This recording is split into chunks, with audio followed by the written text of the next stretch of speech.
Chocolate देण्यामध्ये साहेब तुम्ही आणि तुमचं संचालक मंडळ एक नंबर आहे कारखान्यामध्ये।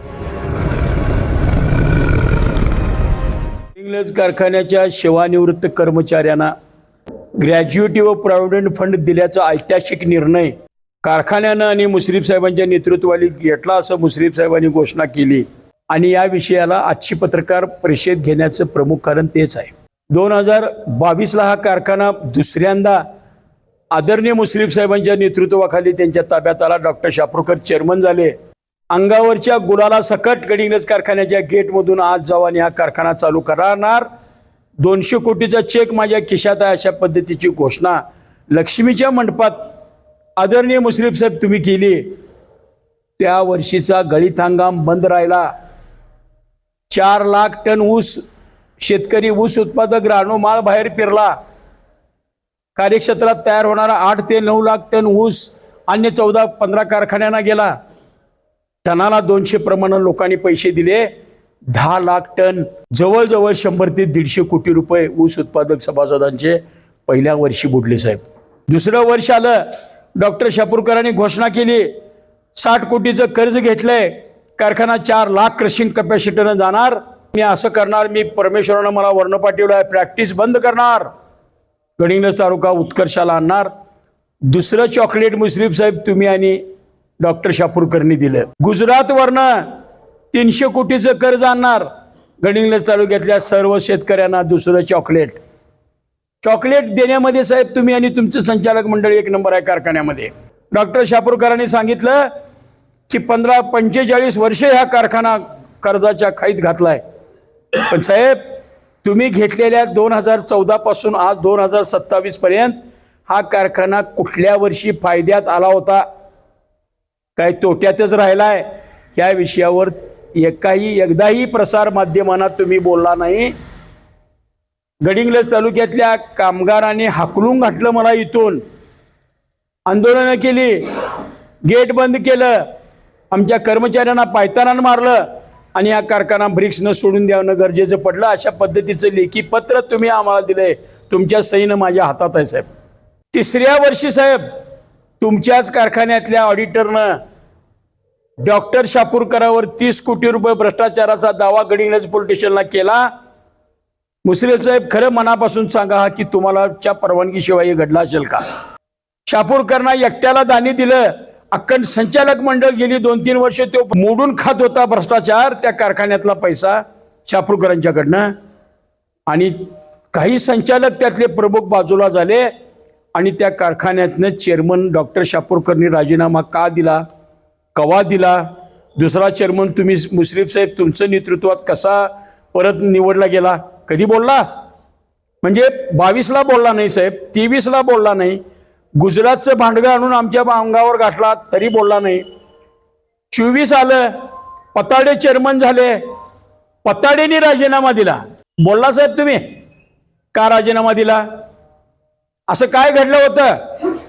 कुणी 27 लाख रुपये कारखान्यातले एका सप्लायरकडनं पळवून नेले होते। असे लाखो रुपयाचे धोळदान तुम्ही केडीसी बँकेतून इथे कर्ज द्यायला लागलाय, महिन्या वर्षाला 50 कोटी, 35 कोटी, 60 कोटी आणि यावर्षी 250 कोटी। आणि या सगळ्यामध्ये पैसे द्यायचे कोणाचे? 21 पासून 26 आता हजार असणाऱ्यांचे द्यायचे नाहीत कोणाचे? तर 2014 पासून तुमच्याकडे कारखाना असोपर्यंतच्या काळाकडं आणि जे शिवाजीराव खोतांच्या बरोबर आंदोलनात गेल्यात आणि 150 मरून गेल्यात, या कामगारांचा एकही पै मुश्रीफ साहेब तुम्ही आज तारखेपर्यंत दिला नाही। गडिंग्लज तालुक्यामधले कसलेही राजकीय विचार नसलेली 22 टाळकी गोळा केलेत। फक्त निवडणूक तोंडावर आली पुढच्या वर्षी 3 वर्षानं गडिंग्लज कारखान्याच्या कामगारांच्या बद्दल तोंड उघडलं तुम्ही साहेब। मागल तेवढं कर्ज केडीसी बँकेतून तुम्ही गडिंग्लज कारखान्याला द्यायला लागलाय। चेअरमन कोण? पताडे। कारभार कुणाकडं? सतीश पाटलाकडं। बाकीच्या संचालकांना वाटणी घ्यायची, घराकडे जायचं, विचारायचं नाही। डॉक्टर शापूरकरांच्या 30 कोटीचं काय झालं? सोडणार नाही त्याला, पताडे चेअरमननी सांगितलं जनरल बॉडीत। ज्या घराण्यातून पताडे तुम्ही येताय गडिंग्लज कारखान्याचे चेअरमन झालाय, स्वतःला तुम्हाला तुमच्या मनामध्ये शरम वाटली पाहिजे। जनरल सभेत सोडत नाही शापूरकरला म्हणणारा प्रकाश पताडे आज मुश्रीफांच्या पाठीमागून बोलताय। या हिंमत असेल तर लक्ष्मीच्या मंडपात गेल्या 4 वर्षात गडिंग्लज तालुक्याचं आर्थिक राजकारण कारखान्याचं काय बिघडलंय, गडिंग्लज तालुक्यातली जनता एवढी दूध खुळी असं समजू नका. बँकेतून मिळणाऱ्या कर्जातून 30% 56% कमिशन काढून घेऊन दूध संघाच्या मतदारांना 2-2 लाख रुपये द्यायला लागलाय. गडिंग्लज तालुक्यातल्या गावागावातल्या कार्यकर्त्यांना हे माहिती नाही किती लाचार झालोय आपण. तुम्ही इथे बसलेले कामगार सांगा तुमच्या गावातल्या डेअरीमध्ये पैसे पोहोचलेत का नाही. गडिंग्लज तालुक्यातल्या तमाम तरुणांनी सांगावं, आया बहिणींनी सांगावं, ज्यांनी दूध काढतात, 21 ते 26 काळातल्या कामगारांचे निवडणुकी तोंडावर बघून पैसे देता आणि ऐतिहासिक निर्णय म्हणून घोषणा करता संचालक मंडळाला चेअरमन सकट शरब वाटली पाहिजे. किती निर्लज्ज झालोय आम्ही साहेब. गडिंग्लज तालुक्यातले ऊस उत्पादक सभासद आणि संचालक मंडळ, एकही संचालक मर्द नाही साहेब त्याच्यामध्ये. त्या तिथं आलेला जीव हातात घेऊन पहिल्या वर्षी आमदार निवडून आणले मुश्रीफ साहेब, त्यातला मी प्रमुख कार्यकर्ता आहे. शिवाजीराव खोत माझा सेनापती आहे, जी घोषणा आहे तुमची गैबीच्या चौकात, आम्ही सभासद आहे. पण माझ्या कामगारांची 8 वर्षातले पै आणि पै येत्या 15 दिवसात द्या साहेब. 8% व्याजानं, एकही रुपया त्याच्यामध्ये कमी घेणार नाही.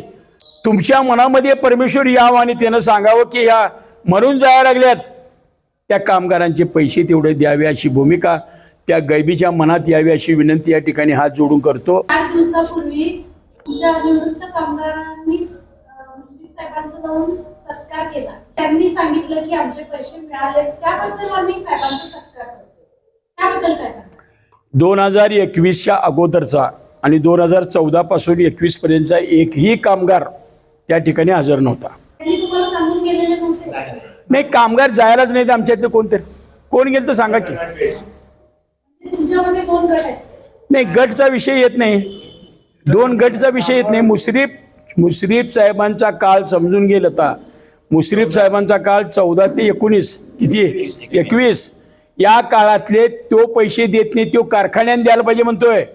आणि कारखान्याच्या सगळ्या प्रशासनानं परवा कलेक्टरला सांगितलं ते पैसे ब्रिक्सने द्यायचे आहेत म्हणून. गडिंग्लज तालुक्यामध्ये कामगारांचा प्रश्न सुटला असा संभ्रम जो निर्माण केला तो आदरणीय मुश्रीफ साहेब या संभ्रम तयार करणाऱ्या कॉलेजचे हेडमास्टर आहेत.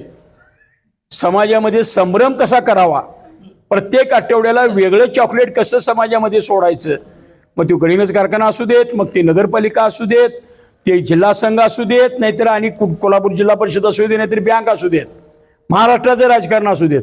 अहो ज्याने शरद पवारला काढल्यावर घेऊन नेलं तिकडे भाजपमध्ये, ते कामगारच आहेत, त्यांनाही पैसे द्यायलाच पाहिजेत.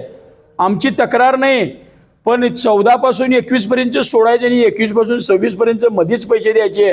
हे फक्त निवडणुकीसाठी त्यांच्या कार्यकर्त्यांची जोडणं लक्ष घालून ते जाणीवपूर्वक केले. कारखान्याची निवडणूक पुढच्या वर्षी आहे.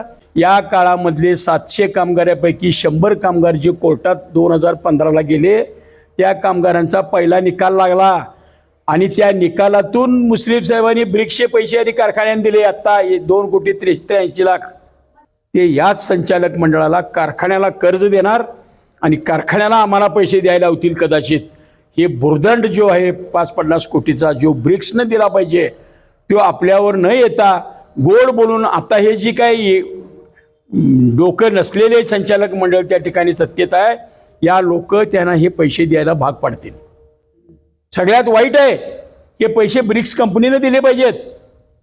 कसलाही विचार नसलेले संचालक मंडळ, इतका निष्क्रिय तालुका आमच्यासारखा कुठेही जगामध्ये नसेल. एकही सभासद या विषयावर बोलत नाही. परत 120 कोटी मिळाले पाहिजे म्हणून कारखान्यावर दावा दाखल करतो जो ब्रिक्स कंपनी. त्याच कंपनीचे प्रमुख मुश्रीफ साहेब प्रत्येक वर्षाला मोडी टाकतात गडिंग्लज कारखान्यामध्ये. तुम्ही तर म्हणता की ब्रिक्स कंपनी कोण आहे त्याला शोधायला पाहिजे, आणि आता तुम्ही म्हणताय की प्रमुख मुश्रीफ साहेब. गेली 8 वर्ष गडिंग्लज कारखान्यावर ब्रिक्स प्रायव्हेट लिमिटेड कंपनीचे MD कोण होते तुला माहिती आहे का बाळ? मुश्रीफ साहेबांचे मतीन नावाचे जावई होते. ह्याचा अर्थ काय असू शकतो? ज्या कारखान्याचे MD खुद्द मुश्रीफ साहेबांची जावई 8 वर्ष इथे होते, तो ब्रिक्स प्रायव्हेट कुणाची हे समजून वेगळं घ्यायचं कारणच काय आहे? मग ब्रिक्स कंपनीला का शोधावं लागलं? सगळं बदललंय. सगळं पूर्ण ब्रिक्स कमिटीचा ब्रिक्स प्रायव्हेट लिमिटेड कंपनीचे संपूर्ण डायरेक्टर बदललेत, त्याचं नावं काही बदललेत. संपूर्ण कायद्यानं त्याच्यामध्ये काय जे उद्योग केले ते बघायची जबाबदारी कारखान्याची आहे, कामगारांची नाही. आम्ही मूळ कामगार ह्या कारखान्याचे आहे.